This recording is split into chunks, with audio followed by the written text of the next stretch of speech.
ng basura kahapon doon sa Baclaran, sa mismong estero doon sa Baclaran, isinisisi ng mga tanga kay PBBM yun. Sinasabi ng mga tanga sa kanilang mga Facebook page, kasalanan daw yan ni PBBM. Dahil nung kay Digong daw walang ganyan. Ngayon kay PBBM may ganyan na raw, which is hindi po yun totoo. Dahil ang totoo dyan, na may kasalanan dyan, lahat po tayong mga walang disiplina. Ngayon, ano bang ginawa ng gobyerno natin doon? Pumunta ka agad doon si Secretary Vince Dizon sa estero doon sa tapat ng Baclaran Church at pinahakot ka agad sa mga truck. Alam nyo ba kung ilang truck inabot yun, Yam? Ilang Kung ako hakot? nagkakamali, nasa 300 na tayo. 400 tons. Oh, Pero 72 na hakot na truck. 72. O 400 tons na basura. Latest reading ko, 300 tons ata. Pero hindi pa rin ubos. Hindi pa, ang dami pa. Ganun tayo kawalang kadisiplina, Yam. Oo nga, totoo yan. Totoo. Ganun tayo kapabaya sa ating mga kalikasan. Alam mo dati pa, sigurado naabutan mo na yun, Yam, yung patalasas na yun. Ako, medyo bata-bata pa ako nun. Sabi, kapag itinapon mo, Ang basurang itinapon mo, babalik sa'yo. di ba? Kaya alam ko, di ba? Oo. Panahon ko pa yan eh.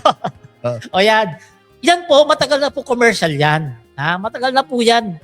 At hanggang ngayon, hindi pa rin alam ng mga Pilipino ang ibig sabihin nung patalastas na yun.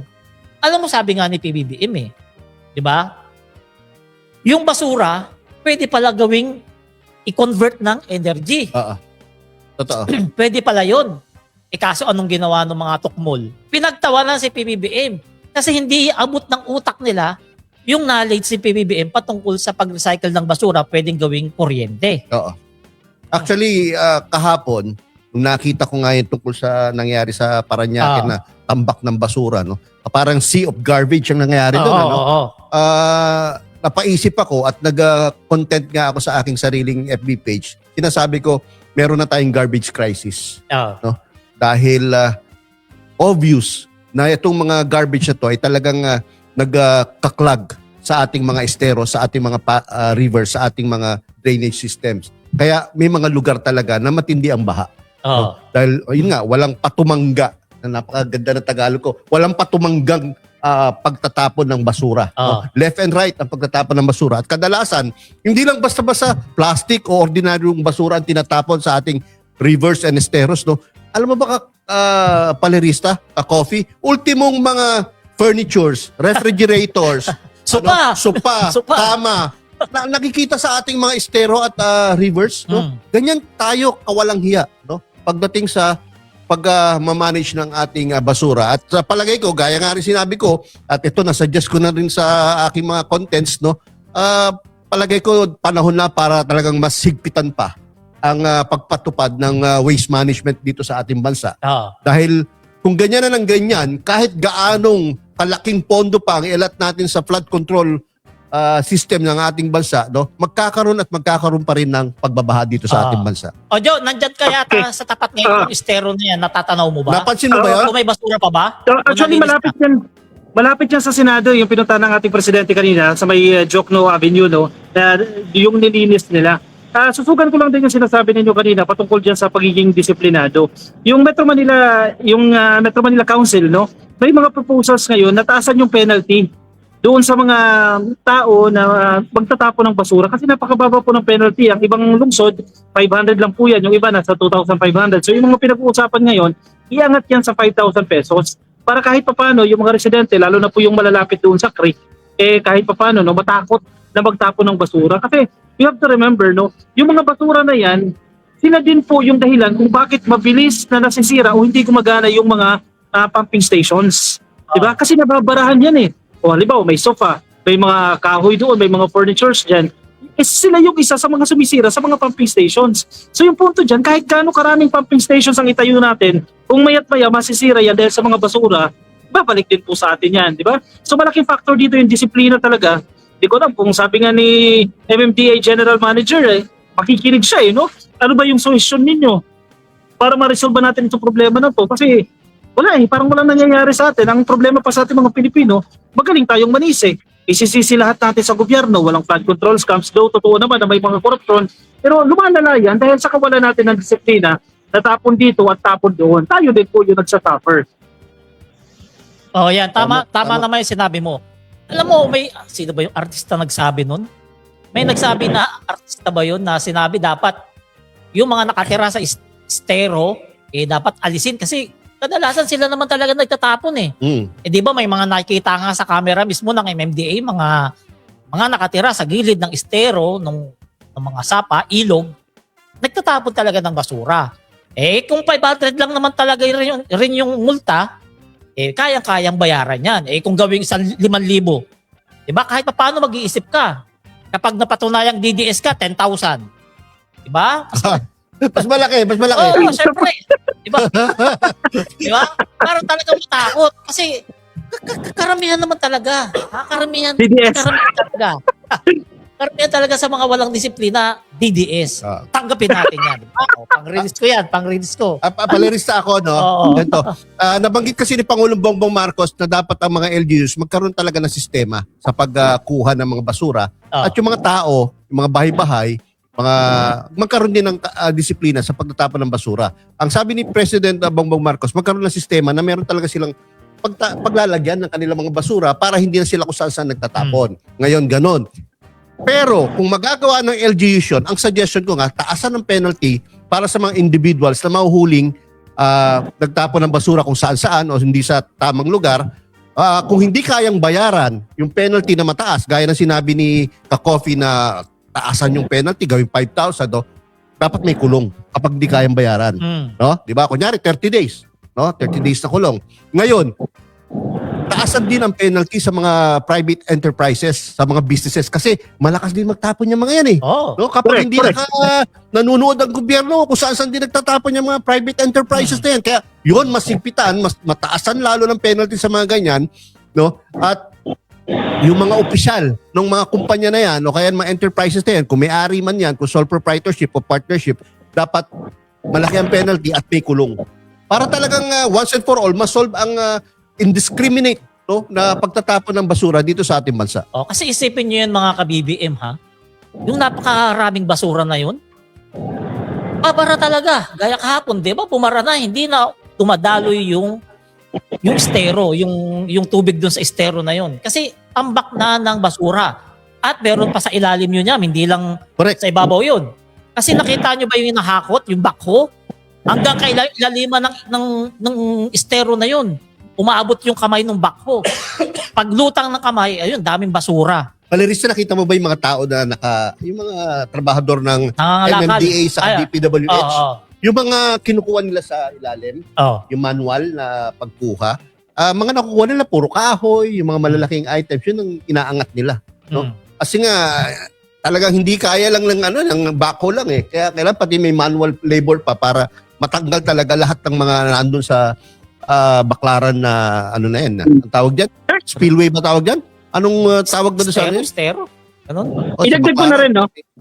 Idagdag ko na rin, sinabi rin ng ating presidente, may mga may mga spillways kasi, may malalaking projects na ipinapigil doon sa spillways. Kasi kung basura lang, tapos yung mga flood control projects natin, medyo limitado lang, at wala tayong mga spillways, halimbawa sa Marikina, sige maganda yung infrastructure project nila dyan, yung flood control nila, maganda, at hindi siya nakakonect ng maayos doon sa iba't ibang mga city, sila din yung magsasuffer. Ang sinabi ng ating presidente kanina, no, sabi niya, buhayin, may isa kasing malaking spillway project dyan sa Parañaque na natenga. So parang isa sa kanyang directive, buhayin yan para kahit papaano meron tayong long-term solution. Kasi yung paglilinis, mamaya bukas na dyan, may basura na naman yan, di ba? Walang long-term solution. And pagdating doon sa basura, simpleng basura, no, matagal na itong pinag-uusapan eh. Yung simpleng segregation nga lang eh, nakalimutan na natin yan eh. Sana nga, mapansin dito ng Department of Education na ma-incorporate yung simpleng reuse, reduce, recycle. Yun yung basic eh, na nakalimutan na natin. Kasi bata pa lang dapat tinuturo na yan sa mga eskwelahan para hindi na ganito lumalala yung ganitong sitwasyon natin na nagiging worse, no? At tayo din yung nagsasuffer. Alam mo, problema kasi dyan sa reuse, reduce, recycle, ha? Dapat i-translate ng Tagalog yan. Hindi naiintindihan ng mga DDS yan. Dapat i-translate ng Tagalog para naiintindihan ng mga DDS at magkaroon sila ng disiplina sa pagtapon ng basura at huwag sa ilog. Another reels na naman yung Ka-Coffee. May reels na naman siya. Pero sa totoo lang, no, gaya ng sinabi ko rin sa aking sa page, no, ang approach sa basura ay dapat whole of nation approach, no? Medyo dapat talagang may master plan kung paano talaga masosolve itong problema sa basura. Sa Japan, sa mababang edad ng mga kabataan, tinuturuan na sila ng tamang Disiplinado ka agad. disiplina, no? Di ba? Tamang kilos. Kaya bata pa lang, hanggang sa kalakihan nila, alam nila kung anong dapat nilang kinikilos, no? Dapat dito sa atin ganun din. Sa mga elementary, sa mga grade 1, grade 2 pa lang, no? Tinuturo na kung paano dapat tinatapon ng basura. Diba? Paano mo nga matuturuan yung anak mo kung DDS ka? Sige. Sa bagay, hindi nagtuturo ng tama sa mga anak. Paano mo matuturuan ng tamang asal yung nanay kung DDS ka? Oo nga. Bagay. Sa bagay, may punto ka doon. Di ba? Oo, tama. So yan mga ka-BBM pasalamatan natin si Secretary Vince Dizon. Grabe, nakita mo yung ano niya kahapon. Oo, Grabe kahit sakit na ng ulo ni alam ko, awang-awa na ako kay Secretary Vince Dizon. Kahit umuulan, di ba? Pare, 5 araw yung matinding Dire-diretso. ulan. Dire-diretso simula Huwebes hanggang Monday, no? Walang bakasyon Kahit si linggo. Secretary Kahit Vince. linggo. Kahit linggo nagtatrabaho, madaling araw hanggang gabi nagtatrabaho. Kaya nga nung napunta sa Redemptorist, no, sa Baclaran, napagano'n na lang, gano'n na lang. Ang sakit na ng ulo niya, no? Ang masama doon, Palerista, nagsisisi pa din dito sa nangyari sa EDSA. Yung mga potholes, no? Mga kayayam kasi na itong GMA Channel 7, nagkaroon ng parang news report na yung bagong rehabilitation o ongoing rehabilitation daw ng EDSA, no? Especially diyan sa Makati, no? Nasira agad. Nung una kong mabalitaan yung istorya, binerify ko sa aming kasama, sa aming executive producer na si Mark Ian Everyday, kung totoo bang malawak yung damage dito sa EDSA Rehab. Apparently, hindi naman. Konting lugar lang sa EDSA Rehab yung nagkaroon ng potholes. At ang explanation ng DPWH, which is I find acceptable, no? Yung particular area na nagkaroon ng potholes, nababad sa tubig dahil sa ulan, dahil hindi naka-pass through yung tubig. So nagpanding, kumbaga nababad sa tubig yung spalto, kaya nagka-uka-uka. Yung pagkakababad sa tubig, yan ang number 1 na kalaban ng espalto. Talagang masisira at masisira. Kahit saan lugar. Kahit sa Commonwealth, dinadaanan ko Ang ganda rin nung daan before the rains ngayon, ang dami na rin potholes. Kasi nga, kalaban nga ng panding, kailangan ng kalaban ng malakas na ulan, ng espalto, yung ganyan. Pero alam mo, sa haba ng EDSA Rehab na ginawa nila, Sec Vince, mula MOA hanggang Guadalupe, sa haba nun, yung portion lang na yun na napakaliit yung nasira. Alam niyo kung bakit? Bakit? Kasi nga, gaya sabi ni Yayam, naipon yung tubig kasi may nakaharang na barrier. Yun Yung ang concrete nagpaano barrier, doon. nakaharang. Hindi nakadalo yung tubig. Yung diadaluyan ng tubig, nahaharangan ng concrete barrier, kaya naipon yung tubig doon. Syempre, naipon yung tubig, tapos may pressure pa sa ilalim yan, gawa nga nung rumaragasa yung tubig. Kaya matutuklap, mabubungi talaga yung espalto. Which is talagang, hindi talaga may iwasan kasi nga, nababara ng tubig. Kaya, nakita mo yung reaction ni Sec Vince, galit dun sa Correct. sa concrete barrier, kung pwede yan, suntukin niya yung semento na yun, sinuntok niya na siguro. Napamura tuloy Di ba? Oo, totoo. Idagdag ko lang, no? Sa palamista, no? Dahil... Sige, si Joe. Sige. Idagdag ko lang yung response ni Secretary Vince Dizon dyan. Kasi imbis na pasinungalingan, di ba? Or imbis na gumawa ng mga drama, gumawa ng mga kwento na sasabihin niya hindi totoo, yung very minimal na yan, nasira sa EDSA busway, solusyon agad siya di ba? Ano yung solusyon na sinabi niya? Aayusin yan ng kontraktor ng zero expense sa gobyerno. Di ba? So, ganun dapat Yung problema, pinuntahan niya agad at resolbahin agad. Hindi na yung magkakaroon pa ng maraming drama, marami pang explanation, marami pang paligoy-ligoy. May pag-amin na nagkamali yung kontraktor dyan at syempre, force majeure din ba yan? O pwedeng force majeure, di ba? Dahil nga sa sitwasyon natin na sunod-sunod yung pagbagyo, at importante, nasolusyonan din yan. I-commend din natin si Secretary Vince Dizon kasi ako po malapit sa Marikina, no? Nung kasagsagan po ng mga bagyo, yung pumping station dyan hindi gumana. Si Secretary Vince Dizon at as well as yung MMDA ay isa sa mga nauna talaga na nag-responde. Alam mo ang ginawa nila, naglagay sila ng yung mobile na pumping machines, hinigop yung tubig na galing sa creek para mailabas siya doon sa Marikina River. Dahilan kung napansin niyo, sa Las Piñas. Correct. Hindi masyadong nag-headline yung Marikina na matindi yung pagbaha kasi dahil din po yan, bukod sa maayos na flood control projects, yung agarang aksyon ng MMDA at ng DPWH. Kaya pasalamatan din natin talagang yung grupo nila Secretary Vince Dizon, tulad ng sinasabi ni Sir Yayang kanina, walang pahinga yung mga yan. Ganoon din po yung mga taga-MMDA. Pagod din yung mga yan. Tapos tayo, kung makareklamo din tayo, di ba? Pagka-call out tayo, hindi natin na-consider yung sacrifices na ginagawa nila ngayong may bagyo. At hindi ito pangkaraniwan na ilang araw na, 10 araw na tayong binabagyo. Kaya kahit paano, kahit short shoutout, pasalamatan natin yung mga magigiting na kawani ng MMDA, ng LGU at ng DPWH.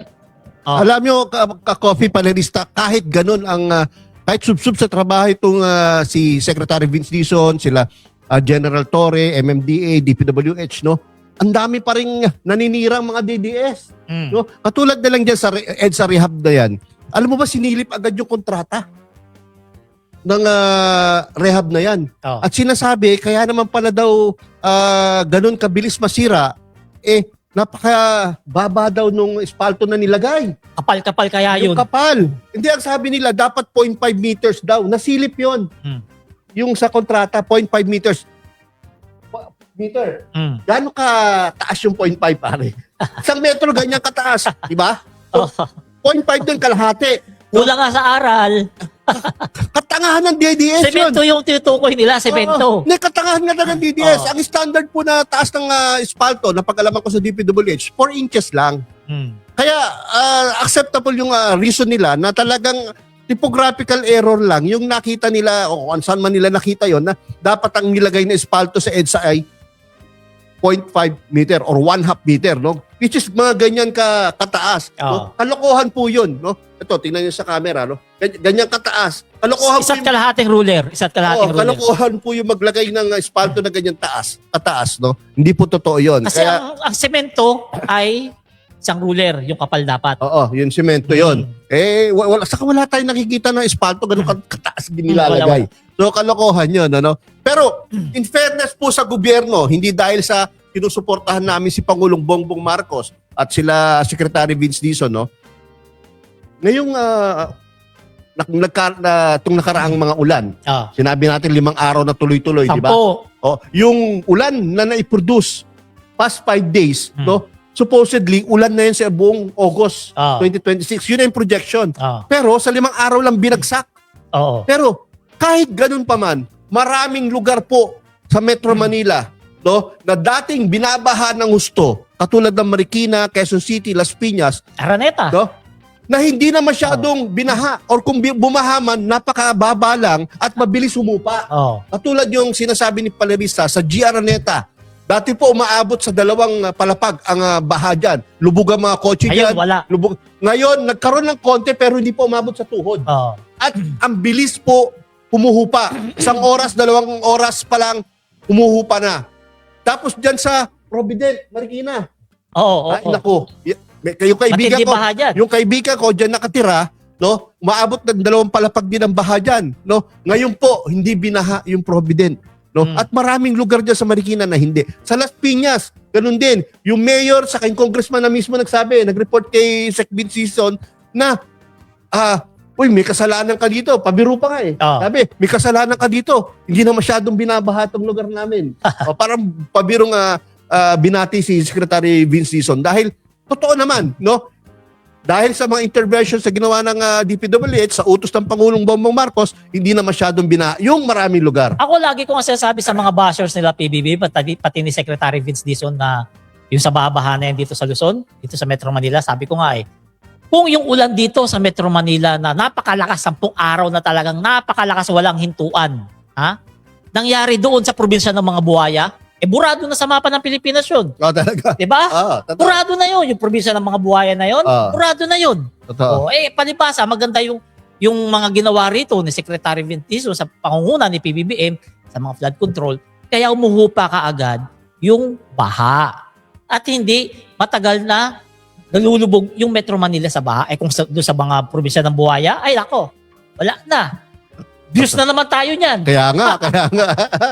Nakatatlong reels na ako, ikaw wala pa. Oo nga, meron na. Ang haba na sinabi. Sige, basa ba muna tayo ng comment o mamaya na? Pwede naman tayo magbasa ng comment bago tayo mag-impeachment. Kasi mahabang usapin din yung impeachment na pag-uusapan natin. Sige. Basa tayo ng mga comments. Sabi ni Arcia Arcilla, focus kayo sa bahay sa Davao. marami sila nalinlang kaya wala sila makita kasi feed lang mga prodo tae lumalabas sa kanila. Ayan sa pabahay sa Davao.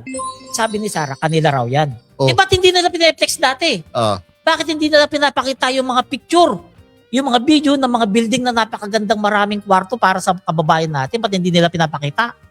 Bakit ngayon na lang nila sinasabi kanila daw yun? Kasi pinagawa na ni PBM. Correct. Diba? Pinagawa na ni PBBM, kaya pinapakita ngayon ng Malacanang yung pabahay na yun sa Davao City. Siyempre, inggit. Diba? Inggit, walang kakayahan, angkin na lang. Correct. Ito, comment ni Mark Mapa. Medyo galit si Mark. Mainit ulo ni Mark Mapa. Dapat talaga pag meron mahuling nagtatapon ng basura, ikulong agad for 2 years. Ewan ko lang kung magtapon pa yan. Totoo din naman yan. Tapos sinundan niya pa. Parang mas maganda maglagay ng 100 na sniper sa bagay ng ilog para pag meron magtatapon, sniperin na lang agad. Puta, Baka medyo maubos yung mga dilis niyan. Oo. Mark Mapa, pwede ba yung pwede ba yung suggestion mo tungkol sa sniper sa mga DDS na lang para maubos na sila? Kung yung dati, pwede. Kung yung dati. Ngayon, hindi mamamatay tao yung ngayon. Kakopi. Ito, sabi ni MJ Sales, pogi ni Kakopi. Talaga naman. Inilabas pa yung dimple, lagot na naman. Naku, tingnan mo yung dimple ni Kakopi. Ang bapo. Tingnan mo. Malalim. Focus nyo, Mas malalim sa akin, Di ba? Ayos talaga. Pakikik nga yan. Yan, dimple mo nga yan. Pakita mo. Ayoko, wala akong dimple. MJ Sales, thank you. Pietro Bias, watching from Tuguegarao City. Shoutout po mga 3 idols. God bless po. Yan. Ito, sabi ni Eileen Shane. Wait you guys, change time for salamat PBBM. It past 5 a.m. only here in Toronto. Oy, naku, Toronto. Ang sarap ng mga chocolate dyan, ha? Ito, si Esperanza Manuel Sanalila. Hello po, Sir Yaya and Ka-Coffee. Watching from Bagumbong, Caloocan. Hindi ka kakilala. Hindi ka sinali.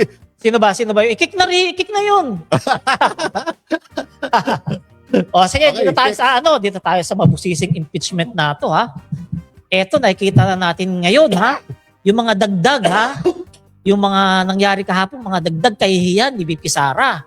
Kasi nakita natin, hindi lang pala sila piyatos yung mga sikat doon. Oo. Ang dami pala mga bago. Mga sikat, no? Eto, may mga keso, may mga bacon, no? Sabi Keso, nga nila, bacon, pang fruit salad. mango, Oo. Ano? At hindi lang yun, pati yung mga apelyido ng mga senador, Escudero, Hart, Ong Pauco, di ba? Grabe. Nabigyan din pala ng confidential fund. Ngayon, ang sabi ni Congressman Jinky Luistro, dapat ipakita ng depensa yung mga totoong tao na yan. Kung tumanggap ba talaga ng pera o baka talagang binulsa. Kasi hanggat wala kang may papakitang totoong tao na tumanggap niyan ng confidential fund na yan, iisipin ng mga Pilipino, binulsa talaga Sa totoo lang, yung pera.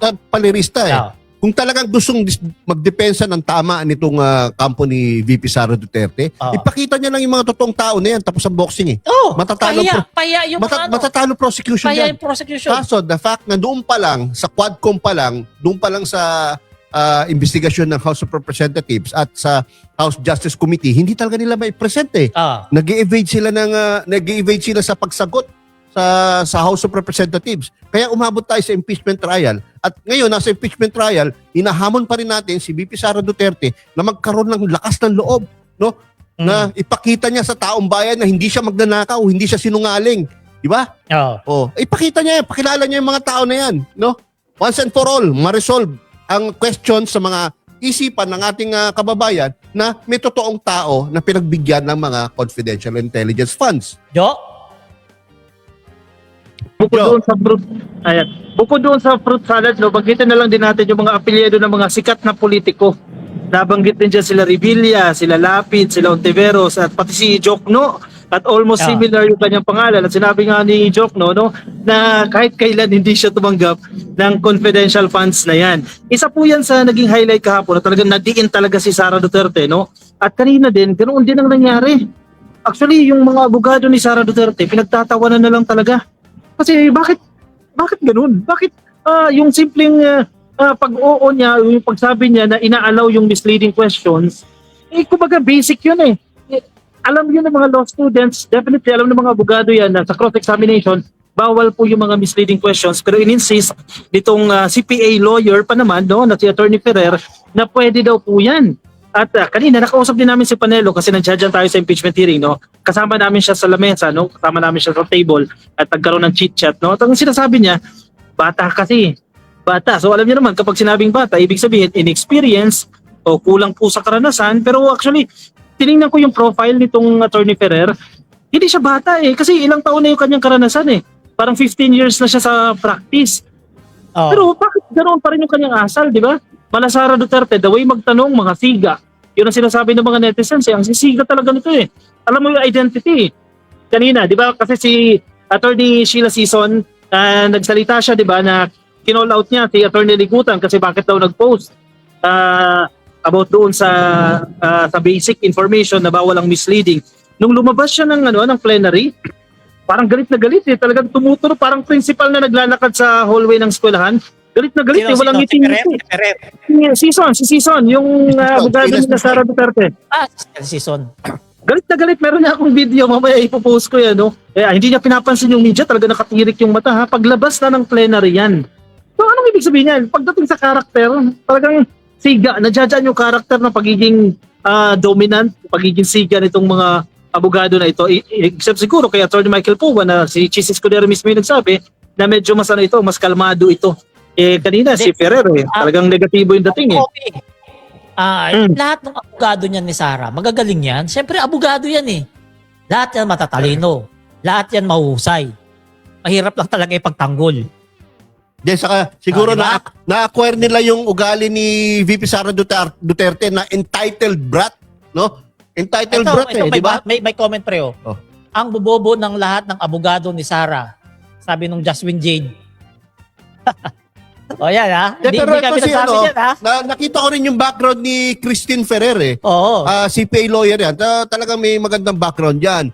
At isa siya sa naging successful yung tawag dito, yung compromise agreement ng BIR saka yung Mighty cigarette. Natatandaan nyo yung kinasuhan ng Matatalino yan, pre, mahusay. smuggling, 25 billion compromise with BIR. Siya yung abogado doon. Siya yung abogado na nakipag-compromise sa BIR, sa gobyerno. Kaya medyo mabigat ang kanyang accomplishment, no? Kaya lang, yun nga, sinasabi nga ni sabi nga ni Atty. Lorna Pataho Kapunan, no, dahil nga siguro dahil bata pa, no, pinapatawad na niya yung style, pati pagiging disrespectful nitong batang abogado na to. Kasi medyo may kagaspakan minsan yung kung magsasagot at parang may pa-ismid-ismid siya kapag, di ba? Hindi katulad ng mga seasoned na mga abogado katulad ni Chel Jokno. Talagang professional no? Kapunan ni mga mahinahon. Ni Tokayo Joel Chua, di ba? Napakaayos magsalita, no? At hindi napipikon. So balik tayo ro sa may mga acknowledgement receipt Ano ba yung sasabi doon na Superman Yam? Hindi naiintindihan ng mga DDS yun Bakit daw may Superman sa impeachment? Sige Yam. Ako nga, tawag ko doon manananggal Yung yung FDO po ni VP Sara sa OVP, si Acosta, at sa DepEd, si Paharda, mga manananggal po. Bakit paano naging manananggal? Dahil ba sa itsura? Hindi naman. Yung itsura secondary na lang.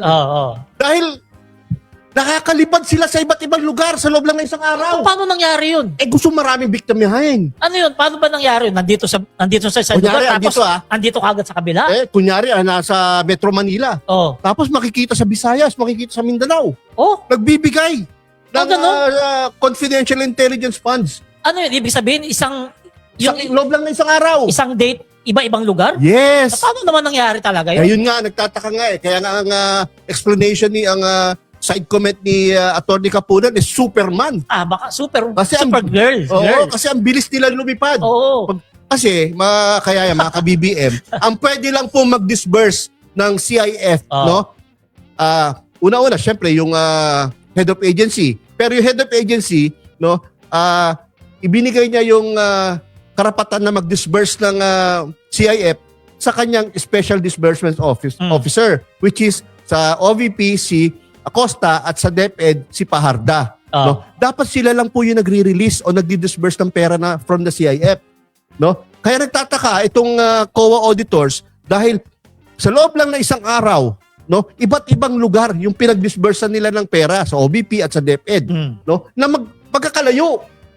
No? Kaya yun nga, kaya nasabi ni Atty. Kapunan na Superman pala tong SDO. At kaya ko rin nasabi na manananggal sila. Alam niyo mga ka-BBM, imposible yun yung sinasabi ni Ayam yung mga acknowledgement receipt, iisa ang date, pero iba-iba yung lugar. Hindi pwede yung nasa Bicol, tapos mamaya-maya nasa Bohol, tapos nasa Tuguegarao. Hindi po pwede yun. Oh, correct. Kaya mahirap talaga ipaliwanag yun. Kaya siguro mainit yung ulo. Kaya mainit ulo talaga. Kaya mainit ang Kaya ulo. mainit ang ulo. Kaya mainit yung ulo mga defense lawyers. Kasi Oo. lumabas na naman yun. Napuntusan na naman sila ng prosecution. At ito pa, palerista. Ah, Yung purpose ng ibang disbursement, no? Tree planting, Christmas party, hindi naman allowed yun na kukunin sa CIF ng isang agency. oo. No? At meron pa, no, kunyari ang natanggap nila yung pera, kailan ba natanggap ng pera? December 21. Yung 120. Merong mga disbursements na prior to December 21, which means nagre-reimburse dun sa CIF, which is disallowed by COA rules, which is disallowed sa joint circular 2015 ng COA. Oo. Idagdag ko Kaya lang, no? Idagdag ko lang, sir, no? Kanina na-interview namin si Kong Zia Adjong. Yung kanyang observation, pansinin ninyo, karamihan ng pinaggastosan ng confidential funds, yung purchase of information. Kaya pala purchase of information yung nilagay nila kasi kapag ganoon po, hindi na kinakailangan ng supporting documents. Yun ang diskarte nila. Kaya, di ba, sige, lalagay nila purchase of information, 50,000. Hindi mo na kailangan na mag-attach ng kung ano man yan. Kasi yung ibang parte kasi ng winaldas doon sa confidential funds, kinakailangan ng ng proof na naging successful yung pinaggastosan mo. Pero kung purchase of information, yung gagamitin mong dahilan, mabilis lang yun. Kapirasong papel lang, acknowledgement receipt lang, that's it. Wala nang kahit na ano pong attachment. Tapos doon sa issue ng manananggal, idagdag ko lang, no? Kung babalikan natin yung statement ng National Bureau of Investigation, hindi po totoo yan na pinuntahan yung mga lugar na yan. Kasi sa kanilang handwriting analysis, doon po sa 5,000 acknowledgement receipts, 7 people lang ang gumawa niyan. Diba? So kaya bagamat nakakatawa, nagiging joke na lang yung manananggal at Superman, kasi hindi naman talaga totoo na nangyari yan. Dahil dinoktor lang yan, ginawa-gawa na lang yan, yung mga pirma na yan na ginawa ng acknowledgement receipt ni Ibig sabihin, Sara Duterte. gumawa ng paraan para makabulsa. Oo, gumawa lang. In fact, sumobra pa nga sila eh. Sumobra sila ng 150,000. Kasi napakabilis lang gumawa ng resibo, di ba? Isang papel lang yan. Sige, pahingi pa nga ako isang papel dyan. Lagyan mo ng 75,000 o dalawa yung sobra. So, dahil sa kakagawa nila, yun ang nangyari. And maganda rin yung punto. Nakalimutan ko lang kung sino. No? May isang mambabatas na ang sinabi nila, wala na silang pakialam sa rules eh. Kasi naging complacent na sila. Naging kampante na sila na hindi sila sisilipin. Yun ang naging nasa mindset nila. Sige, hayaan nyo na. Confidential naman ito eh. Hindi naman ito lalabas sa publiko. Sige, kahit doktorin nyo na. Kasi halatang-halata, hindi naging maingat eh. Talagang Nasanay kasi complacent sila. talagang kampante. Nasanay sila na, Nasanay sila sa Davao City. na anak sila ng Diyos doon. Di ba? Oo. Remember, 2.5 billion ang total na naging CIF ni Sara Duterte nung siya ay mayor. Oo. No? Yun, hindi na-audit eh. Hindi nga natin alam kung talagang nagamit sa tama yung 2.5 nasanay billion. talaga. Kaya nasanay talaga sila. Akala nila, dito sa OVP at sa DepEd, kaya uli nilang gawin yung mga yan. Hindi kasi nila lubos maisip na si PBBM na sinasabi nilang weak leader, diretso pala. Di ba? Tama. Di ba? Kaya tayo may impeachment dito para malaman ng taong bayan kung ano ang katotohanan. Correct. Dapat samantalahin ni BP Sara, dapat nga pumunta siya ro, siya lang magpaliwanag eh. Hindi totoo yan, ganyan, hindi totoo yan, wala akong... Baka paniwalaan pa Diba? siya ng mga senador, di ba? Dapat Baka paniwalaan pa siya ng taong bayan dapat kung siya mismo. yung marap, wala akong ninakaw, ito, ganyan, ito, ganon. Kaso hindi niya ginagawa kasi mahirap ipaliwanag. Saka gusto ko lang idagdag, ka-coffee, palerista, parang gina-justify nila yung tungkol sa acknowledgement receipt lang sa purchase of information by saying na yung ibang information na pinapurchase nila, inaalam nila kung kapag nagpunta ang vice president sa for instance sa isang lugar, kung safe ba siya.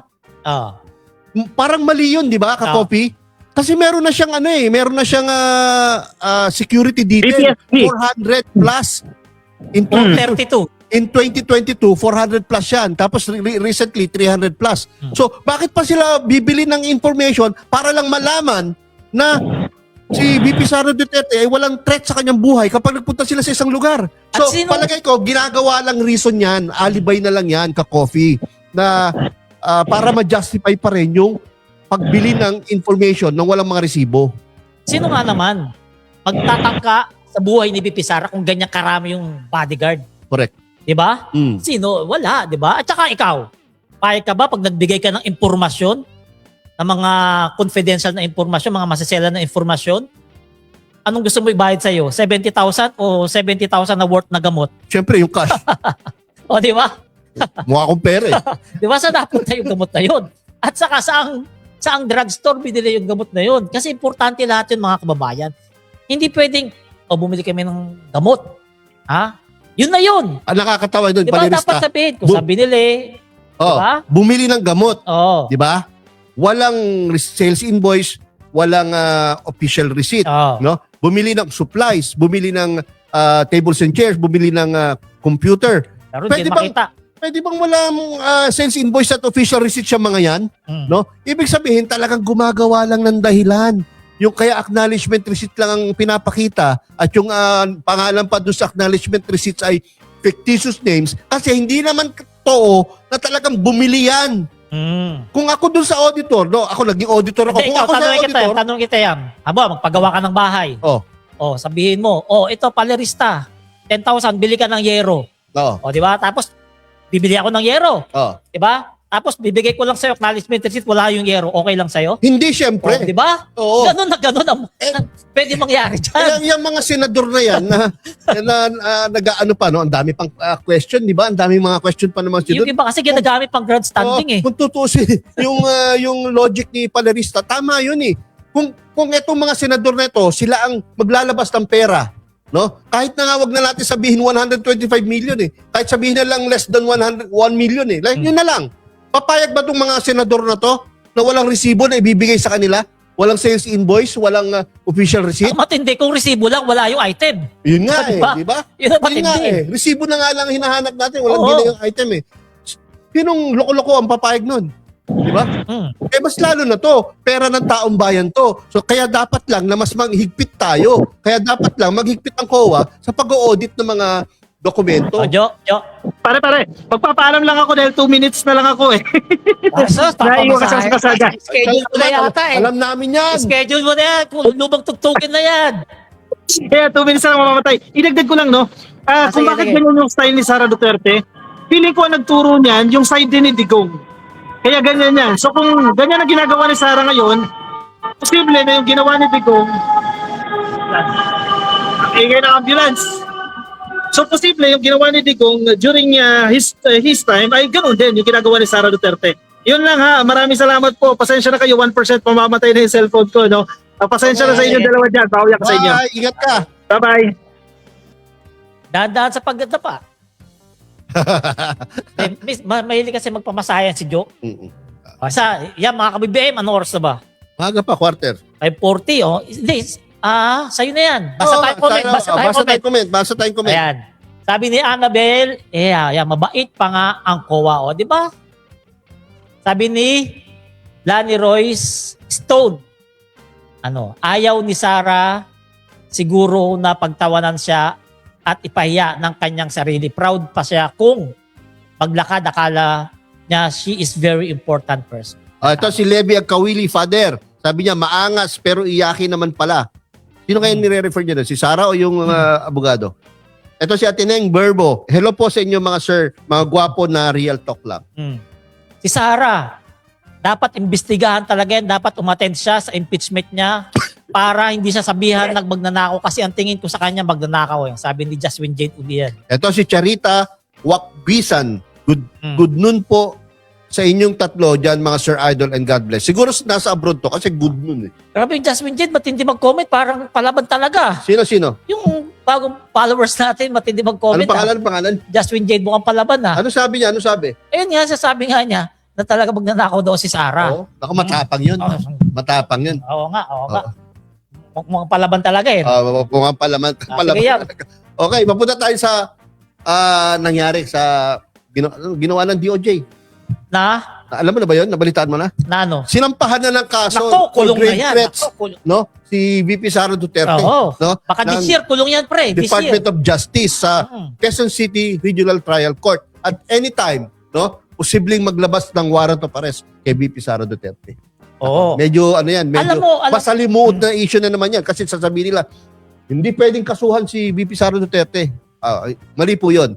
Presidente lang. Presidente ba siya? Presidente lang po ang hindi pwedeng kasuhan. Siya lang po ang may immunity from suit ang Pangulo. Saan sa kinasuhan? Sa DOJ? Sa RTC, Pasig? sa RTC Quezon City. Quezon City. Oo. So, mabigat-bigat yan. Bigat yan. So, So, anytime, pwede maglabas ng warrant of arrest ang RTC kung Ayan ha.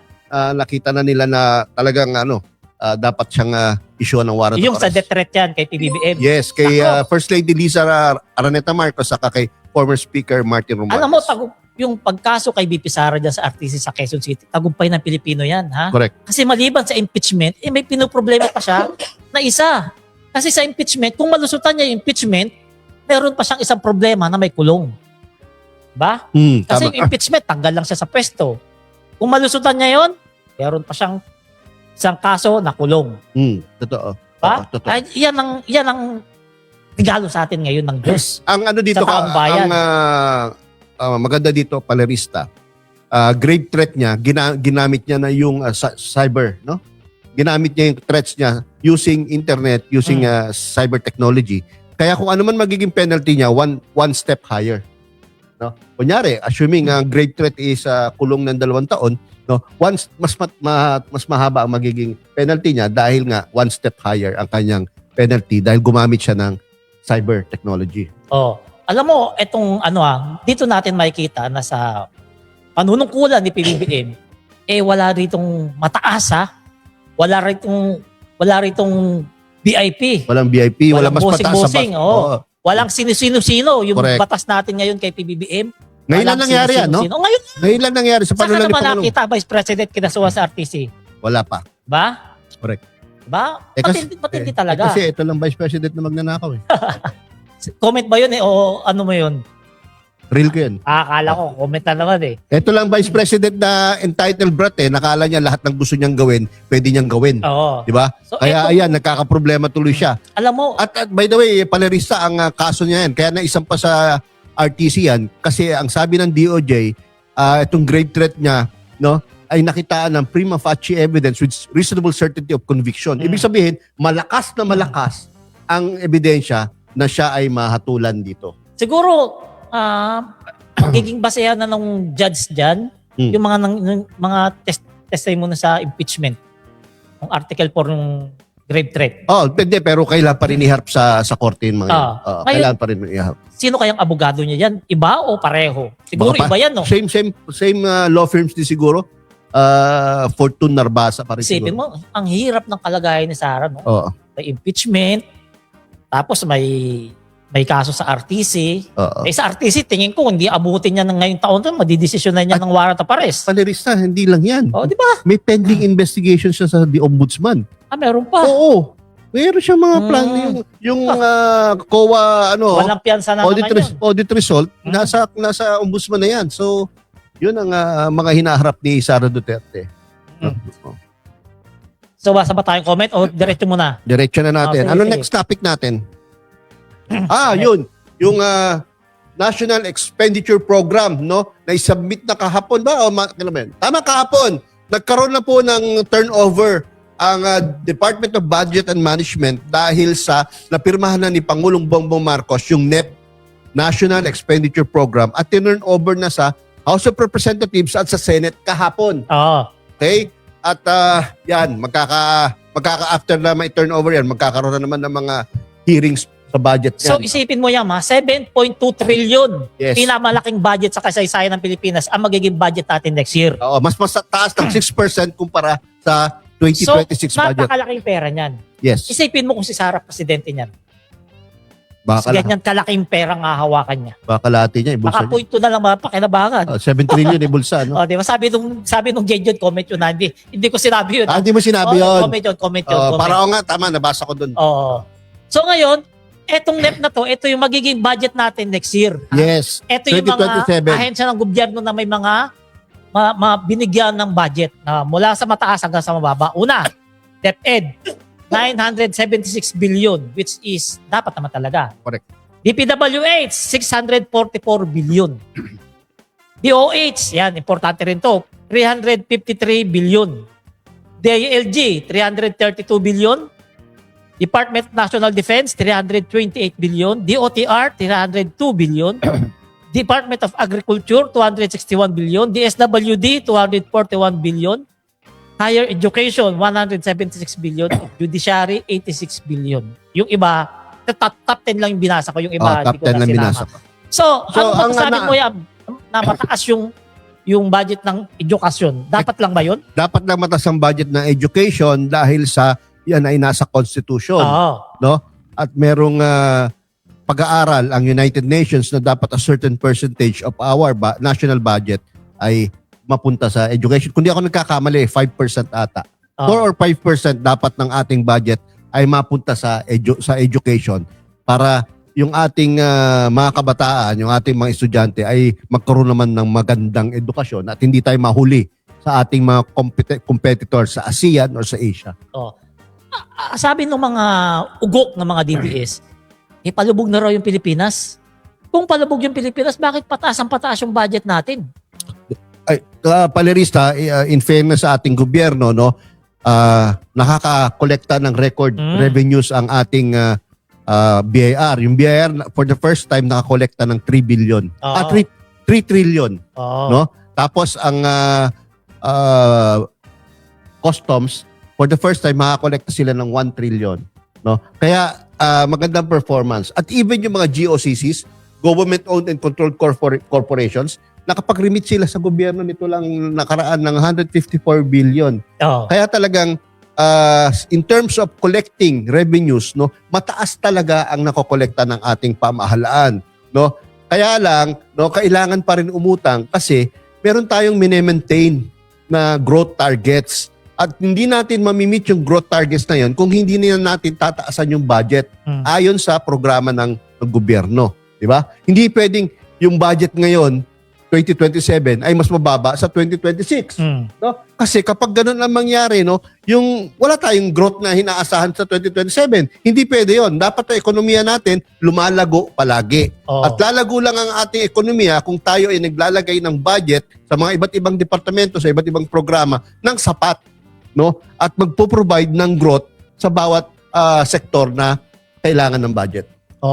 So ito namang budget natin mapapakinabangan naman ng mga kababayan natin. Correct. Kasi syempre, sa pangunguna ni Pangulong Bongbong Marcos, alam naman natin na talagang nabawasan ang korupsyon. Kaya nga nakakuha ng ganyan kalaking pondo. So ibig sabihin, yung mga ahensya ng gobyerno natin, sa panahon ni PBBM, yung pinakamagandang performance nila. Kaya nga nasabi mo, BIR, 3 trillion. Yes. Custom, ilan? 1 trillion. For the first time. First time yun. Ibig sabihin, nabawasan ng malaki, natapyasan ng malaki yung mga nangyayaring sinasabing corruption dyan sa custom. Tama ka doon, Palirista. Ang objective ng gobyerno ay pataasin ang revenues at the same time makontrol, no, yung corruption para lahat ng budget na nilalagay sa iba't ibang departamento ay magamit ng tama. Katulad nitong DPWH na naging talagang problema natin nitong nakaraang taon, no, dahil diyan ang naging source ng flood control scam, no. Naging mahigpit na ang pagdi-disburse diyan, no?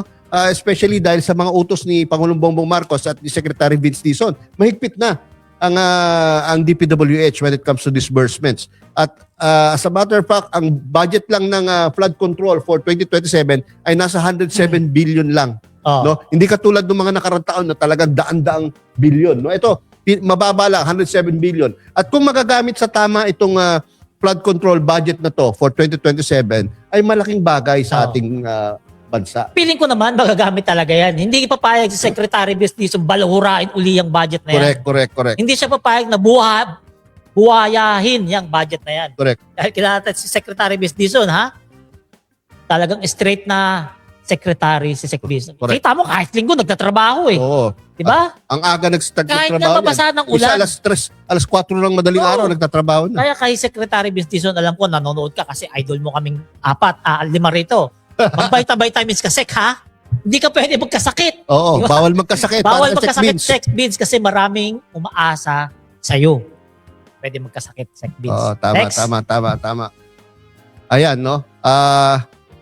Yung budget, kaya kung ako sa ating mga... Ay, by the way, tungkol sa budget nga pala, merong issue tungkol sa budget eh. parang hindi daw parang mabagal daw yung disbursement ng gobyerno sa budget. Oh. Kaya bumababa ang ating growth, no? Ang growth natin for the second quarter of 2026 is 2.3 lang. At isa sa ginagawang reason ay yung infrastructure ay mabagal yung paglabas. Hindi naman po siguro mabagal, no? Sinisigurado lang na talagang mapupunta sa tama yung pondo na nilalabas ng gobyerno. Dahil ayaw na nga po natin magkamali na mapunta sa bulsa ng mga buwaya ang pondo ng bayan. No? Alam mo mas okay nang mabagal. At least siguradong mapapakinabangan yung pera natin. Kaysa nga dati, di ba? Sobrang bilis, isang ganyan lang. Daming yumaman. Okay, mas okay na rin yung ganyan. Sa iba to, Yam? Oo, basahin nga natin to. Si Pangulong Bongbong Marcos, pinangunahan niya pala noong isang araw o kahapon yung situation briefings. Personal na nag-inspection sa mga evacuation centers at nag-deploy ng 3,841 rescue personnel at 40 na air assets ang AFP and PNP. Ang DSWD naman nagpamahagi ng 39.37 million halaga ng ayuda, kabilang ang mahigit 54,000 family food packs, no? May nakahanda pang makasaysayang 5.2 million food packs sa mga bodega at 1.61 billion standby funds ang DSWD. So talagang handa lagi ang DSWD. Napakagaling kasi si Secretary diyan, si Secretary Rex Gatchalian. No? And of course, dahil inuutos ng Pangulong Bongbong Marcos yan na laging handa sa kahit anumang sakuna. Kaya anytime na magkakaroon ng mga problema, no, mga sakuna, no, andyan agad ang DSWD, nakalalay agad sa mga LGUs, nakalalay agad sa mga ating kababayan na apektado ng mga sakuna. Pero tingnan mo si PBBM, ha? Kahapon nagpunta ng Las Piñas. Correct. Binisita niya yung isang flood control doon at tiningnan kung gumagana ba ng maayos. Gumagana naman. At di lang yan, nabigay rin siya doon sa Las Piñas ng mga ayuda sa mga kababayan natin. Kasi alam naman natin, trabaho ni PBBM, tuhog yan. Hindi siya pumunta ng Las Piñas ng ganito lang. Sa katunayan, ayan, in-inspection niya yung Alido Bridge sa Pote. Yan. Ang action, personal na inspection ni na PBBM at Sec Dizon ang bagong deploy na high vacuum self-priming drainage trailer pump sa Alido Bridge. Ito yung humihigop ng tubig. Diyan sa lugar na Alido, diyan sa Alido Bridge kasi madalas ang baha before. Na ngayon ay hindi na masyado, no? Hindi na ata binaha dyan. So anong layunin? Gagamitin ang makinarya upang mabilis na mahugot at maialis ang mga naipong tubig baha mula sa Santos Creek patungong sa Pote River. Kaya wala nang baha doon sa Las Piñas. Magbuhay ng 90 billion Las Piñas Spillway Project yan. Kasi natenga ata yung spillway na yan. Ang gusto ng Pangulo ipagpatuloy ang project na yan dahil malaking magagawa niya sa pag-iwas sa baha. No, kapag nagawa yung 90 billion Las Piñas Spillway Project. No? Sige, Mark. Next.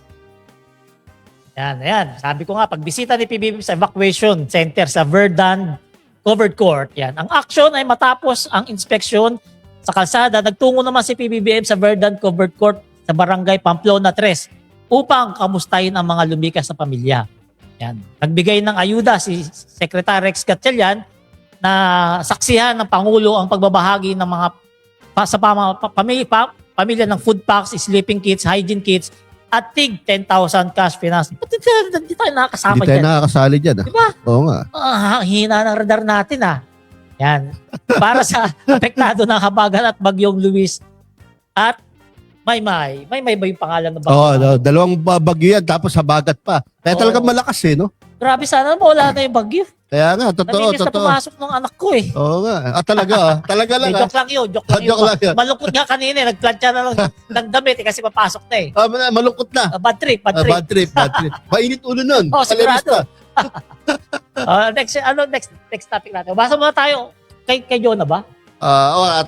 Basa tayo dito kay Ateneng Verbo. Di ba bawal na mangutang sa ibang bansa po? Kasi may pinapakalat ang mga didilis na ang utang daw ni PBBM 19 trillion.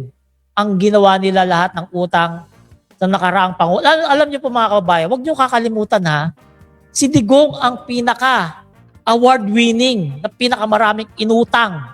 Correct. Sa kasaysayan ng Pilipinas. 7 billion may get. Pero ako hindi ko naramdaman yun. Oo nga. Napunta sa mga parmali, sa mga kanya-kanyang bulsa di ba? Parmali scam, no? Tapos, kung makasalita, makapuna ang mga DDS, no? Si BBM daw, walang ginawa kundi umutang. Nagbabayad yan yearly. Baka hindi nila alam.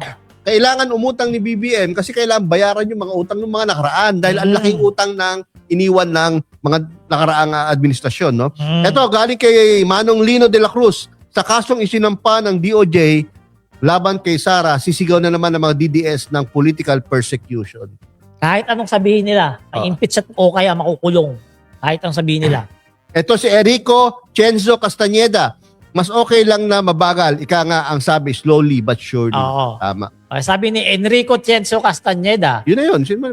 Binasa ko na. Yan na ba yun? Oh, MJ Sales, ang sisipag. Tapos may palakpak pala. Ito, sabi ni Melvin Miranda, maraming salamat kay PBBM at Sec Beans sa pagdalaw dito sa Las Piñas and hopefully masolusyonan talaga ang pagbabaha dito sa amin. Ma-enforce din sana ang tamang pagtapo ng basura. Ang problema, hindi ko mabasa dahil sa wala ako salamin. Oh. Kaya ikaw na magbasa doon, Palarista. Tapos na ba? Wala siyang topics kasi dapat pag-usapan natin ng mahaba yung impeachment. Di ba haba na ngayon? Di, sige. Anong page yun si Sara? Yan pag-usapan natin. Mga kayaya, mga ka-BBM, inaangkin, no, ni Sara Duterte yung housing sa Davao City, no? At syempre, ang gobyerno hindi papayag dahil totoo namang proyekto ni Pangulong Bongbong Marcos yung pinakita na housing project sa Davao City last week, di ba? Kaya si Auntie Claire, no, hindi pumayag, talagang kumuha ng ebidensya para ipakita, ipangalandakan sa publiko na nagsisinungaling na naman itong si VP Sara Duterte, no, na hindi totoo yung sinasabi niya na yung proyekto niya, no, proyekto niya daw yung housing project sa Davao City. Posibleng nakaisip sila ng ganyang housing project noon, pero ginawa ba nila? Yun ang tanong. Ginawa ba nila housing project? Hindi. Ngayon lang panahon ni Pangulong Bongbong Marcos ginawa yung housing project sa Davao City. Kaya hindi pumapayag siya, Auntie Claire, na palabasing totoo yung sinasabi ng VP Vice President natin na may sayad. Alam mo, mga kababayan iba yung plano ng plano sa gumawa. Correct. Iba yung forma man ng forma sa umaksyon. Correct. At iba yung pabida ng pabida sa totoong bida. Correct. Sa madaling salita, inutil si VP Sara. Oo. Comment yun uli. Sino yun? Si Jasmine Jade. Comment Hindi, si yun. Sopronio. Sopronio ba yun? Si Sopronio Yan. Ito pa, di ba? Ito pa, kapalinista. Yung subway na lang. Subway. Okay. A classic example, Mark Ian, subway, no? Subway. Inaangkin ng mga DDS ang subway. Oo. Plano daw yan na umpisan daw nung panahon ni Digong, ni Togade.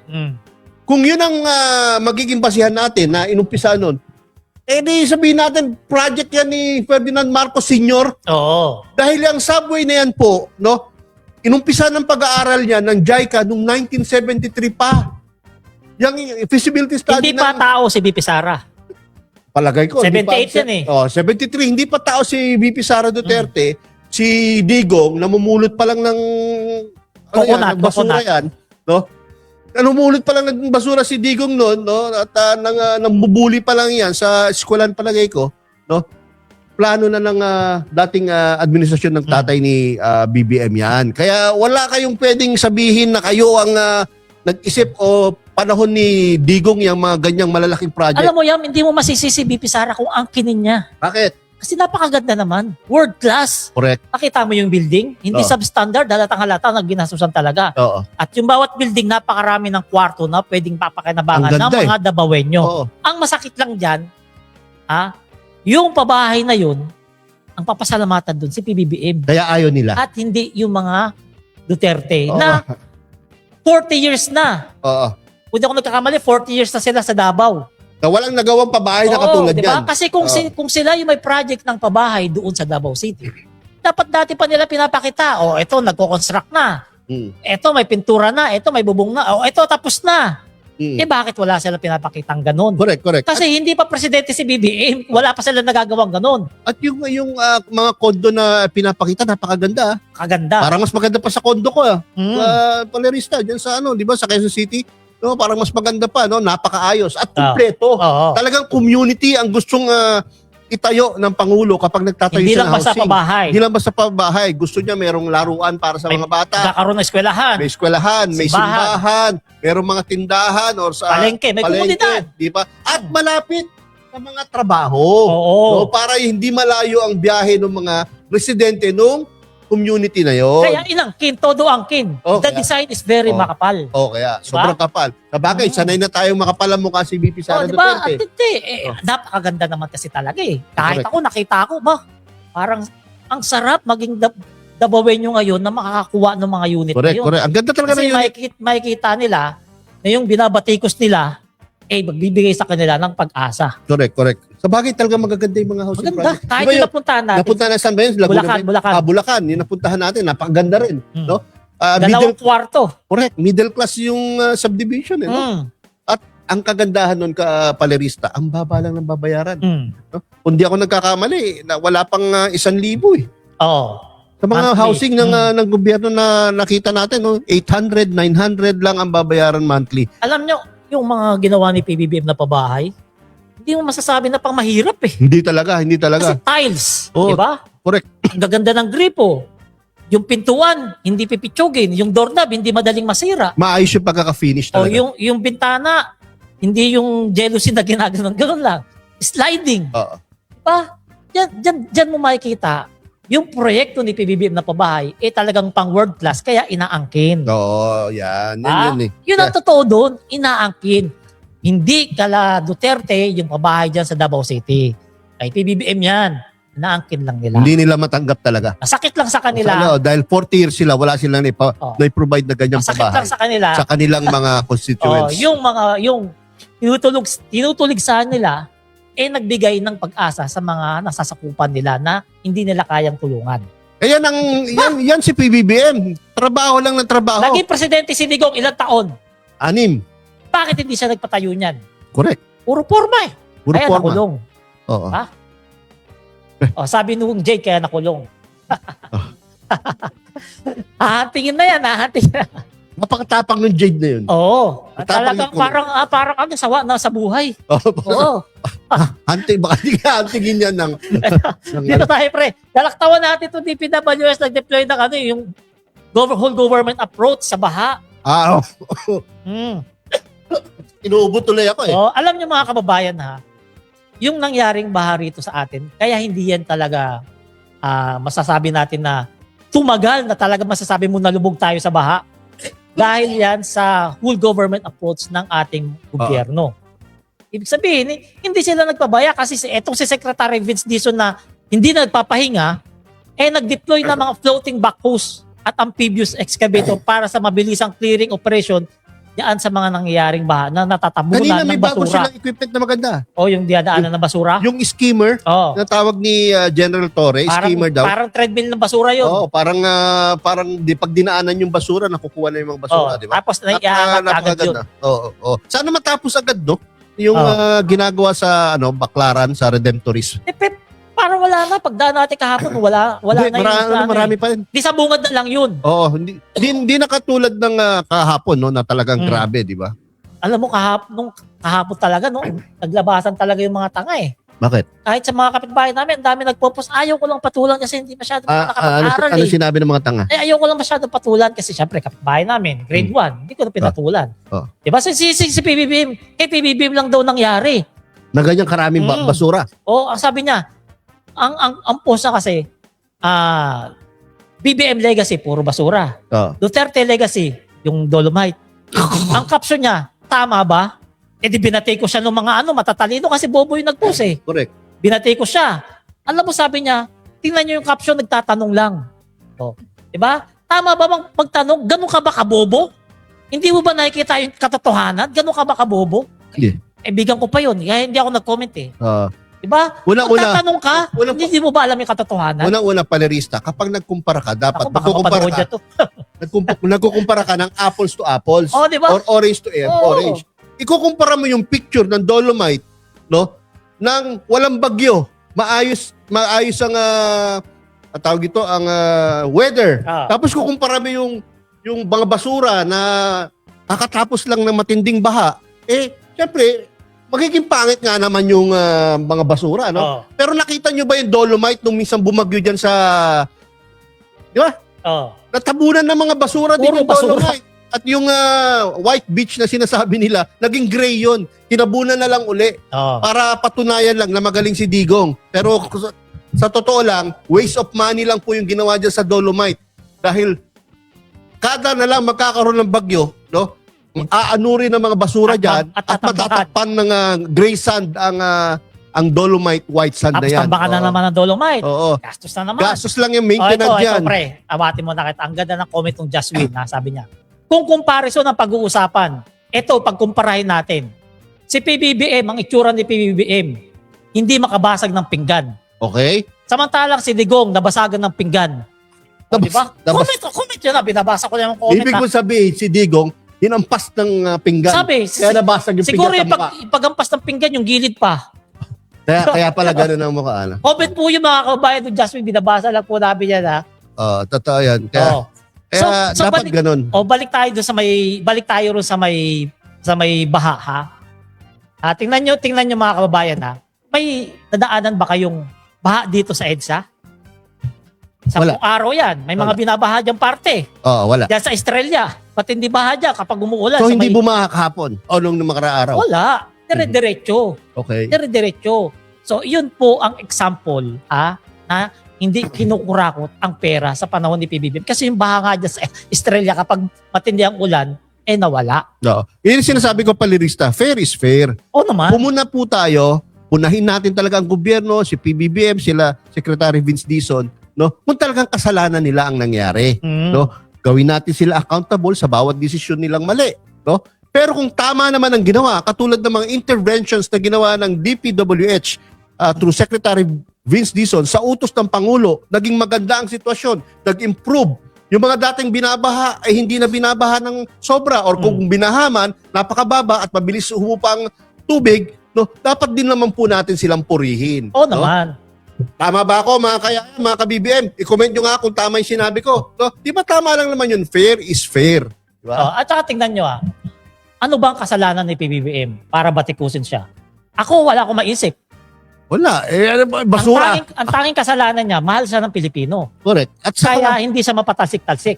hindi siya sumasagot sa mga ganyang walang kakwenta-kwentang issue. Ay, no? wala. Dahil siya ay trabaho lang ng trabaho, ang ating Pangulo. Alam mo, no? maano rin si PBM. Kung talagang, kumbaga, sanay na sanay siya pag-handle ng mga ganyang sitwasyon. Kasi mula bata pa yan Oo. Presidente yung tatay niyan Sagana na sila sa Batikos Hindi, Mas matindi pa nga yung dati, pre, kesa ngayon. Saka nung nangyari dun sa EDSA 1, no, Oo. yung naalis sila sa kapangyarihan, Mm. sobrang tinding humiliation yung inabot nila. Oh. At napunta sila sa ibang bansa na hindi nila gusto. Mm. Hindi nila gustong dalhin sila sa Hawaii. Oo naman. Hindi nila gusto na doon sila tumagal. No? Kaya matinding humiliation yun. Palagay ko, nagbigay sa kanila ng tamang wisdom, lalo na kay BBM. No? Na wag maging Magpapapatol. na wag mag-iwan ng hate sa puso. Oh. No, wag magalit no ng hindi naman dapat, no. Kaya ganyan ka as much as possible, ganyan ka pasensyoso, ganyan ka hinahon, ganyan ka diplomatic, ganyan ka ganda ang wisdom ni Pangulong Bongbong Marcos. Alam mo, mahirap yung ginagawa ni BBM, yung todo batikos, di ba? Mhm. Tapos parang wala lang siya. Ikaw na pinsan, napipikong ka Di ba? Siyempre. Kasi Siyempre. normal. Oo. Kaya ko. Lahat tayo napipikon. Pero si PBBM, kapag binanatan mo siya, wala. Ngingitian ka lang niyan. Ang papalit niya, magandang trabaho. Kaya lalo naaasar yung mga buwabati ko sa kanya. Correct. Di ba? Oo. Tingnan mo, sinabihan siya ng drug addict. Angag. Nakulong si Kibuloy. Sinabihan siya ng bangag. Nakulong si Digong. Correct. Pinagbantaan siya.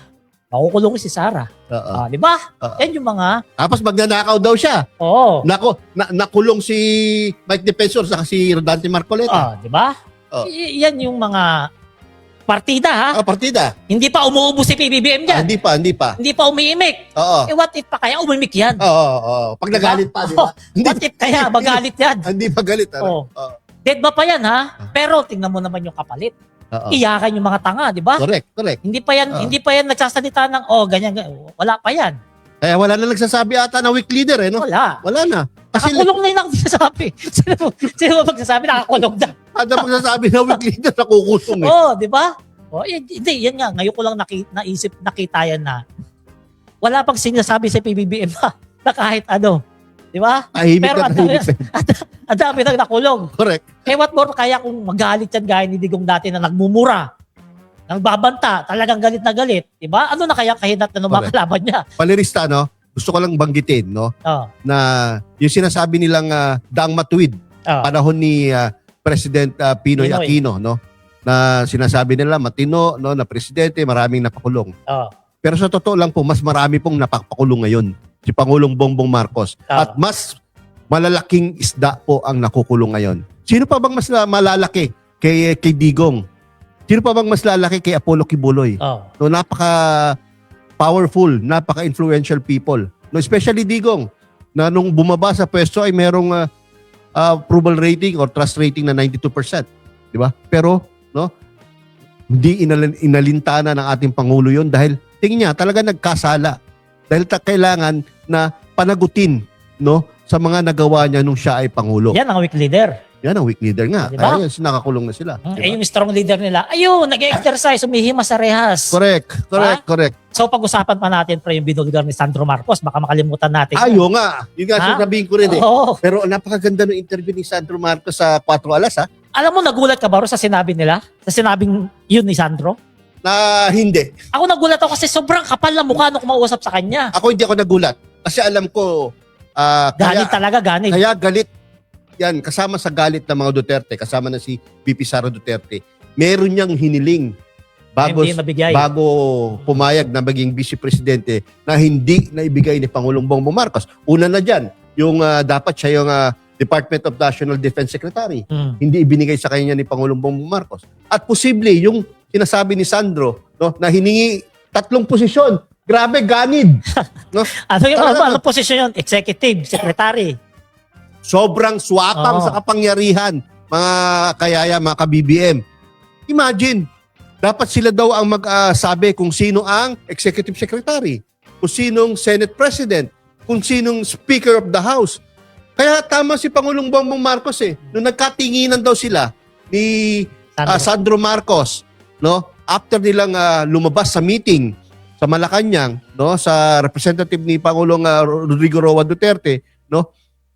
Ang sabi na lang ni Pangulong Bongbong Marcos kay Sandro, kulang na lang patayin nila ako eh. 'Di ba? Ang kapal kasi, sobrang kapal, no? Kasi isipin mo naman pare, presidente ka, hindi mo tao yung executive secretary. Oo. Di ba? Oo. Na parang alalay mo, na parang kanang kamay mo, hindi Correct. mo tao. At yung Speaker of the House, At Senate, hindi mo rin tao, pati yung Senate okay lang President. yun, hindi mo tao. Pero to demand na ikaw ang magdidikta kung sino dapat speaker at Senate President, sobra na yun. Oo. Grabe. Kakatapos lang ng matatapos pa lang yung term na 6 years, magdedemand ka ng ganun, as if ikaw pa rin ang Pangulo. Kasi practically parang ganun yun eh. Oo. Hawak mo yung Executive Secretary, hawak mo yung Speaker, hawak mo yung Senate President. Para ikaw pa rin ang Pangulo Eh baka nun. nga kasi parang nagre-ready na sila. Kasi sabing term sharing na pababagsakin daw dati dapat nila si PBBM. Ganun sila kakaano. Di ba? Baka nagre-ready na sila doon. Hindi, ganun sila kakumpiyansa. Mm. Ganun kabuo yung loob nila na sobrang lakas nila, Oo. no? Kaya to the point na abusado na, no? Na nakita naman natin talaga na ang mga Duterte may tendency talaga na maging abusado. Hindi, mali. Correction. Hindi tendency. Abusado po talaga sila. 'Di ba? Kaya dinedemand nila sa Pangulong Bongbong Marcos nung election noong 2022 na para suportahan ni Pangulong Rodrigo Roa Duterte si Pangulong Bongbong Marcos, dapat ibigay sa kanya yung posisyon, no? Siya yung mag-appoint ng Executive Secretary, Speaker of the House at Senate President. Pero siguro sinabi ni PBBM, no? Who you? Kaya nga, Di ba? palagay ko Nanalo siya na walang suporta nung Digong. siguro sa loob-loob niya, o di niya lang masabi na mas grabe yung reaction niya. Pero yung sinabi niya na kay Sandro nga na kulang na lang patayin nila ako eh, no? Ganun na yun eh, no? Grabing reaction ni PBBM doon. Kasi hindi talaga pwede mangyari yun. Talaga. Hindi talaga pwede Kalokohan mangyari yun. Kasi tingnan mo ha. Parang hostage mo yung Oo. mananalong Oo, para lang sa endorsement mo. Samantalang pa lang last quarter ng 2021, no? Bago mag 2022 elections, no? leading na si Pangulong Bongbong Marcos by a Hindi na si mile. Sara. Di ba malayo na yung Oo. lead ni Bongbong Marcos. Kaya para kay Digong na mag-demand ng ganung mga posisyon, talagang ang kapal ng mukha mo, abusado ka. Alam nyo, aminin natin, hindi kaya ng mga Duterte si PBBM. Correct. Hindi kaya ng Duterte ang Marcos si PBBM. Hindi nila kaya. Kasi tingnan mo, sabi ng mga DDS, salamat siya. Nagbigay si Sara at siya naging presidente. Pero ang totoo dyan, hindi kaya ni Sara kung nilabanan niya si PBBM. Ba? Ito. Hindi niya kaya. Kaya nga siya nagbigay, nag-giveaway. Kasi tingnan mo presidente tatay mo, nasa inyo lahat ng pondo, nasa inyo lahat ng makinarya, hawak nyo lahat ng politiko, hawak nyo lahat ng leader, tapos hindi ka tatakbo. Kasi nga, alam niya, hindi niya kaya si BBM. Ba? Saka merong lumabas na video si Sara Duterte na nagkakampanya, sinabi niya, nagpresenta siya, nakunin siya maging vice presidente. At nagsabi pa, I love you BBM. Di ba? Ganun yan eh. So, ibig sabihin, sinungaling siya.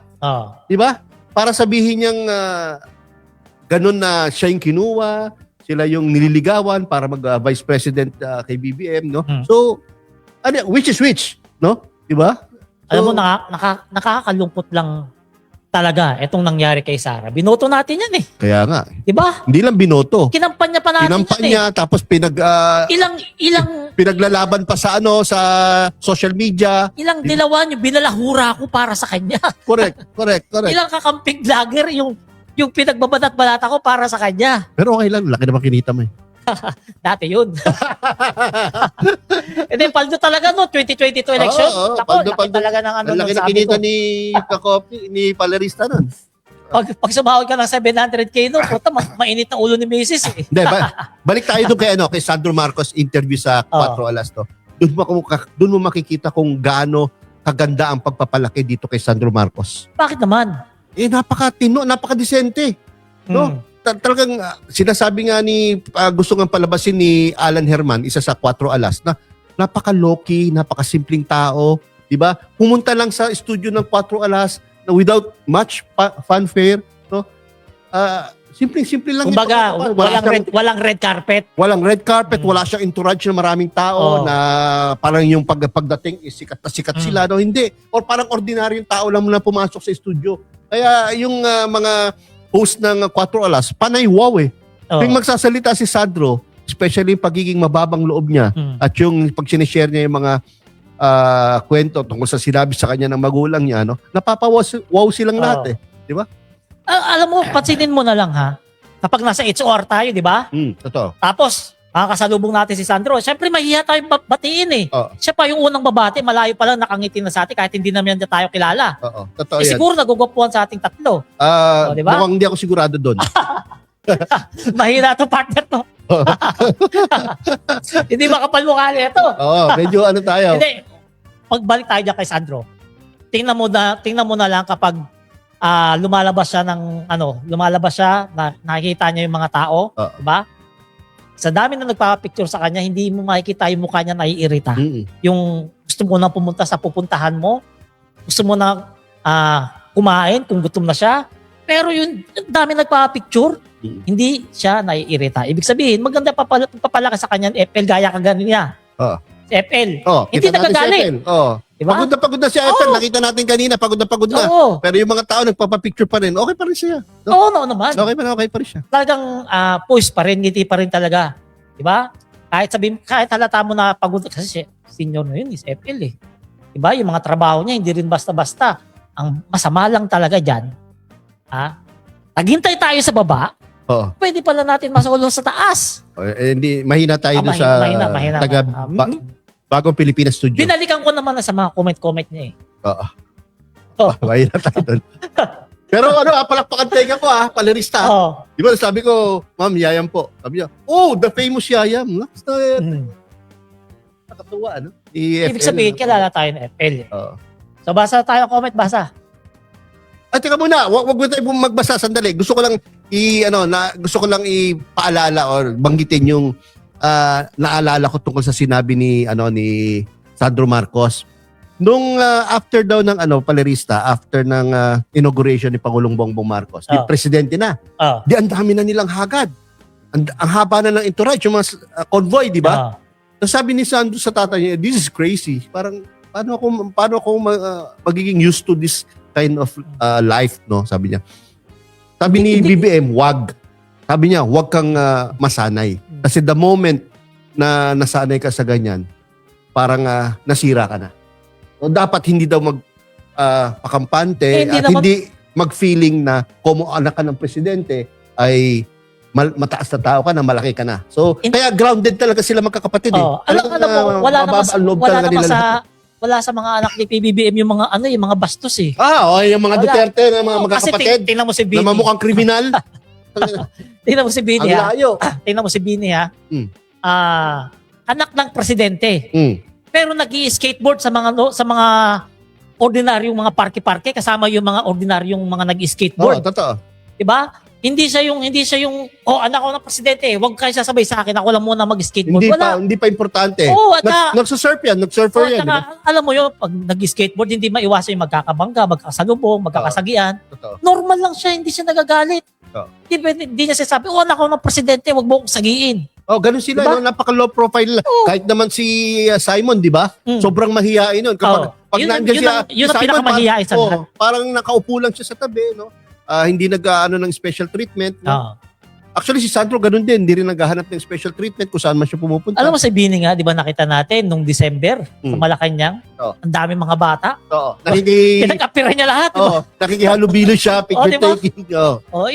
Diyan pa lang, makikita na kagad natin yung comparison ng mga anak ng ibang politiko dito sa anak ni PBBM. Sabihin na natin, etong si Pulong, si Baste, si Sara Duterte, ito si Kitty, no, kaya talaga mga entitled dyan eh. No? Napakasiga, di ba? Napakahiyabang magsalita. Okay. No? Nakita mo naman alam niyo naman yan. Totoo yung sinasabi ko. Kaya nakita niyo naman yung video ni Pulong eh, di ba? Yung may sinusuntok sa bar eh. May hawak na kutsilyo, yan, no, ba? Kita niyo naman yun. At kita niyo naman kung paano magsalita. Napakayabang. Katulad ni Baste, sasabihin ba naman na ang gusto lang namin ang ulo ng presidente. Etong si VP Sara dito, gustong i-cut yung head ni Pangulong Bongbong Marcos. At nang dahil sa gusto niya ipapatay si Pangulo, si Liza Araneta Marcos, First Lady, at si former Speaker Martin Romualdez. Ganyan sila mag-aasta. Puro walang ibang bukang bibig kundi karahasan, mura, assassination, no, at yung paninira sa kapwa niya. Hindi mo makikita sa mga Marcos yan. Nasanay kasi sila sa Davao na untouchable sila. Correct. Diba? Nasanay. Kaya nung naging presidente, lalo. Correct. Lalo. Diba?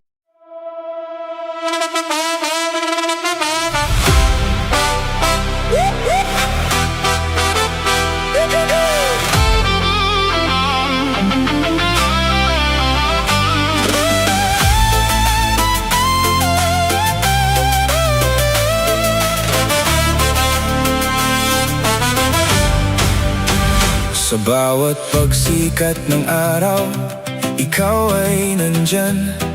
Tinig mo'y matatag, sa amin ay gabay.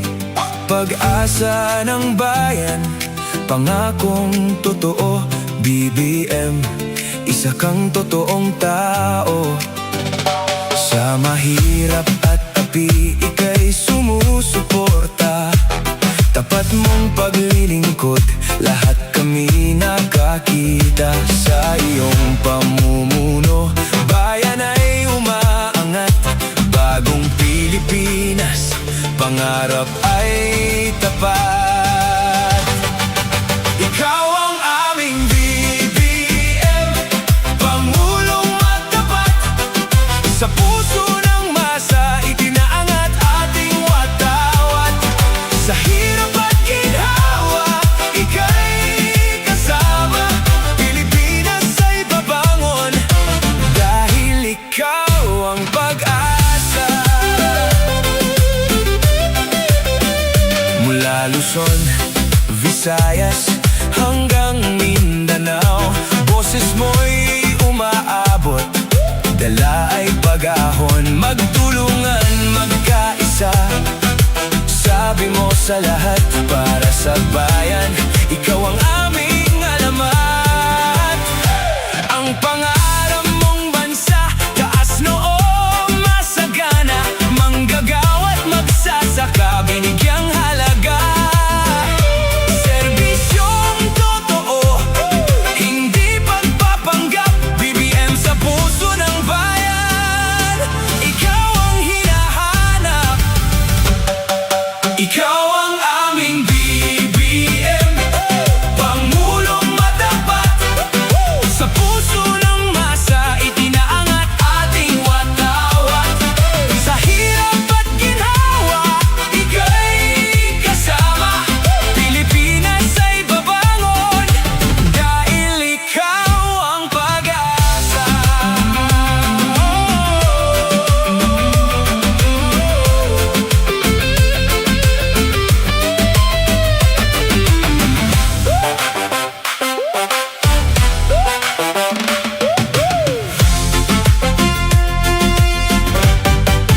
puso ng bayan.